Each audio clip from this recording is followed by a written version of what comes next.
Frozen is one of the most beloved Disney movies of all time, one of the reasons being the shocking twist of Hans. As we all know, Hans is a sociopathic villain of the movie who faked his love towards Anna to take over the throne of Arendelle. By the end of the movie, he tried to kill both Anna and Elsa to be the king of Arendelle. But we don't really get to know about him in the movie. What was his family like? What was Hans like when he was younger? How did he get to know about Arendelle? And why did he approach Anna instead of Queen Elsa herself? Well, actually, all those questions were actually answered a long time ago with this book of Frozen Heart. This book re-explores the event of Frozen in Hans and Anna's perspectives. This book reveals many things about those two characters, especially Hans. It reveals lots of things we didn't know about him, including his last name, Westergaard. Yeah, his last name wasn't of the Southerners. Crazy, right?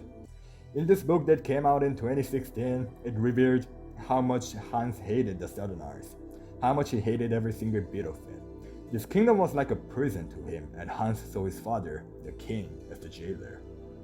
His father wasn't a good father in every single way. Without a single sign of guilt, he said things that surely did hurt Hans. He also specifically liked his firstborn, Hans' oldest brother, Caleb. The king just let his sons bully and torture Hans because he couldn't allow any weakness in the family. He tells Hans the Westergaards should be lions, not mice. His mother, on the other hand, wasn't as bad as we thought. She was the only one Hans could relate to, because everyone ignored her the similar way they ignored Hans.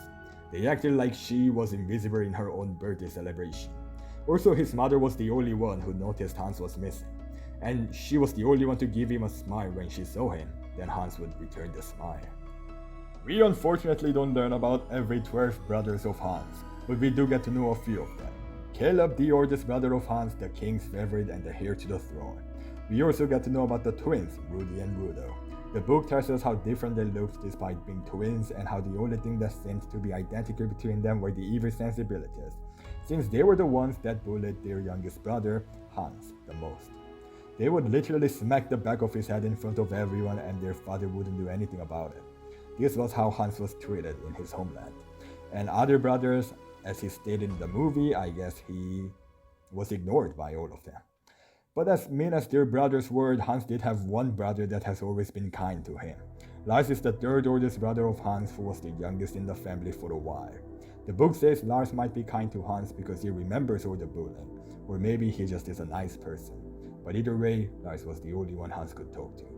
Lars was actually the one who told Hans about Arendelle. After the deaths of Arendelle's rulers, King Agnar and Queen Iduna, Lars suggested to Hans to marry Elsa and rule Arendelle with her, since every Westergaards were married except for Hans and the twins. So to prove to his father he could be the representative to Arendelle at Elsa's coronation, he did everything he could for his father for 3 years. This is how Hans got to know about Arendelle and arrived on Arendelle. But it obviously wasn't easy for him to find Princess, soon to be Queen Elsa, right away, since, as we all know, she didn't come out at all to hide her latest secret from others. There wasn't even a picture of her anywhere. Then Hans heard people greeting a woman, calling her Princess, a reddish gold-haired woman who stopped by everyone to greet each single one of them with a warm smile. A woman who seemed a little awkward but actually quite pretty. So that was it. Hans bumped on Princess Elsa on purpose to make a dramatic entrance in her life. But as we all know, she turned out to be Elsa's sister, Princess Anna. This is why Hans approached Anna, because he thought she was Elsa. And after finding out she was actually Anna, he changes his plan, which almost perfectly worked as we saw in the movie. This is Hans's backstory. I personally found this book really interesting, not only because it reveals Hans's life before Frozen. This book also tells us a lot of things what Hans has been up to during the event of Frozen. He helped Arendelle a lot to earn the love of Arendellians. He has done lots of heroic things for them when Elsa was away. I recommend you reading this book if you haven't already, if you're really into Frozen stuff, although I personally don't consider this canon because of some of the inaccurate scenes. For example, Jennifer Lee, the director and the writer of Frozen and Frozen 2, told us these two scenes happened on the same night.